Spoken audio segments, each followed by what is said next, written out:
Hello, my YouTube family. Manipuri homemaker channel na mayambu taram nokjari.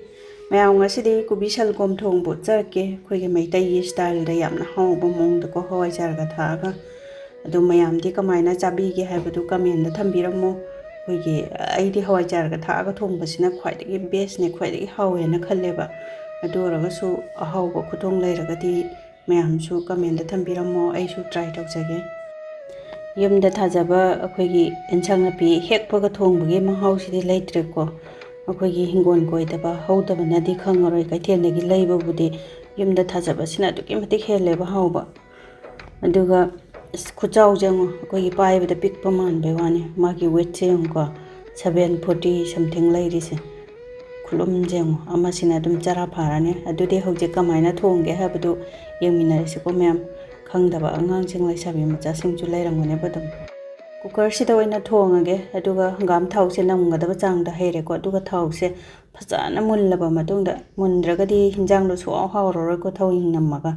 aduna phajana mullaba matungda tespata ni khakne jira mapung khara amne sumaina ngausalle ko aduga machu kitang olhan che jira ga tespata che adugi matungda hing se kitang ama hape ko thau ngoradi hing kitang adum hapio hinjang mahaw aduki matik hengat pani aduga digestion chu phajana tawbani ko hing je phabani chaba regi telau che khuba ama khara ngausalle ko aduga telau se chu akhoi gi hingnam nam bana taba phajana marai mulalaba matungda singne chanam ne subu je hapchale ko aduga si hape tang ngorage maroi singse haipet mulaba matung sida khoigi nakopine na pakpine khubam hapchale moro atekpa khara maga sisu haipet ngauthok pirage ko do maroi mapang singche ka hak ngobiraba matung da maru marang asuba khara hapase do aigi maru marang che khoigi powder ta na takhaire ko aduduna yang kanna koina ngaura roige spoon nama hape moro spoon nama dudagi garam masala khara ma dudagi ti machu se namgadaba changda spoon namaga khara hen hape ko aduga se mo hape na ngauthok pige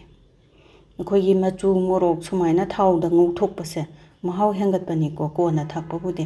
adudagi de khame simba mapum mama khak soido hape aduga alu amakhaka adudagi de ngasai Kobi salgom da sumaina soire ko aduga mapum achau do adung khatani thongi se semuk loina hapchan lagi sumaina hinjang hapchalamdai da gas se low flame da thambiraga hapiu ko natragadi makha do kasalakane duna mathak makha haipetang onthok piraga mirchi powder se kitang ama hapchale khogi masak machu je kitang phajana ko dongak sumaina mathak makha on dana khabaina ni khangde handle da pai bani khangde adum ha ngobire ko aduga thum je chu dum hapchalage kitang thuna munjanna ba duna namgada ba jang da thum je hape ko do thungi chang pu ba ngamdriba singchite kitang walapna wat kane khanbada hapu ko adu ragadi horen last kilo salakpai do da test tawga wat pado hapo ba sum chang do pu ba ngamakanda sina yani haibadu khangaka toine haidringai dadi khoigi lai gi kat ka do oira su kitang khaidu oga test taw thu ba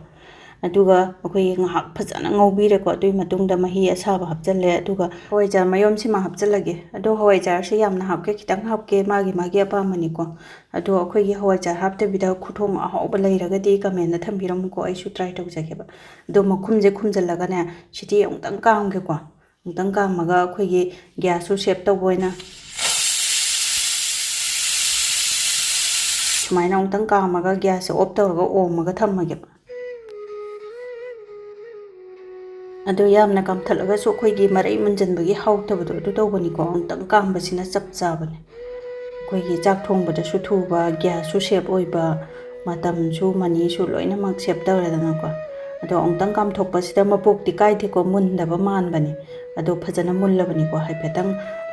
takhaina ba ama glass oigera araiba amana nungai kadaba amane hata takhai seba kitang maphon kitang tahanjeba ko ado yamna ngakadaba wa ma haijake ko akhoi video aina sumaina nammaga puthora ise araibadi nateba ko tawba minati budi khangongani akhoi yam wajai aingonda su aduga chak thongba hawra e ngasai hawgre ko aduga hojiksina mammi se mai mut khreba sumaina chak thongba hawraga video namaga mai mut khidana tokpa su mayam amani aduga chumnagi akhoi normal chak thongbado aduga di suman manade ko yam laiba manbane kaisu laite aduna haipet no khairaba matungda loisalamdai kisida khoigi moro tekpa mani ma thadare ko ꯁꯨꯃꯥꯏꯅ ꯂꯣꯏꯁꯤꯜꯂꯛꯄꯗ ꯍꯥꯞꯄꯁꯤꯁꯨ ꯃꯅꯝ ꯅꯨꯡꯁꯤꯔ ꯌꯥꯝ ꯍꯥꯎꯋꯦ ꯑꯗꯨꯒ ꯐꯗꯤꯒꯣꯝ ꯈꯔ ꯑꯃ ꯍꯥꯞꯆꯤꯜꯂꯦ ꯑꯃꯨꯛꯇꯪ ꯑꯣꯠꯈꯥꯏꯔꯦꯀꯣ ꯑꯗꯨꯒ ꯍꯦꯛꯇ ꯍꯥꯞꯊꯖꯔꯛꯑꯒꯦ ꯑꯗꯣ ꯅꯍꯥꯟꯈꯩ ꯑꯩꯅ ꯊꯣꯡꯕꯗ ꯐꯗꯤꯒꯣꯝꯁꯦ ꯃꯌꯥꯝ ꯆꯥꯏꯁꯤꯜꯂꯒ ꯃꯈꯨꯝ ꯈꯨꯝꯖꯤꯜꯂꯒ ꯃꯤꯅꯤꯠ 2-3ꯗ ꯑꯣꯝꯃꯒ ꯊꯝꯃꯤꯗꯅꯀꯣ ꯃꯅꯝ ꯌꯥꯝ ꯅꯨꯡꯁꯤꯕꯅꯦ ꯑꯗꯨꯅꯗꯤ ꯉꯁꯤꯗꯤ ꯊꯦꯡꯉꯦꯅ ꯍꯦꯛꯇ ꯂꯣꯏꯁꯤꯜꯂꯕꯅꯦ ꯑꯗꯨꯅ ꯃꯐꯝ ꯃꯇꯝꯒꯤ ꯃꯇꯨꯡ ꯏꯟꯅ ꯁꯠ ꯁꯠ ꯁꯝꯖꯟꯕꯁꯨ ꯍꯩꯕ ꯇꯥꯕꯅꯦ ꯑꯗꯣ ꯉꯁꯤꯒꯤꯗꯤ ꯚꯤꯗꯤꯑꯣꯁꯦ ꯃꯇꯥꯡꯁꯤꯗ ꯂꯣꯏꯁꯤꯟꯖꯔꯒꯦ ꯕꯥꯏ ꯕꯥꯏ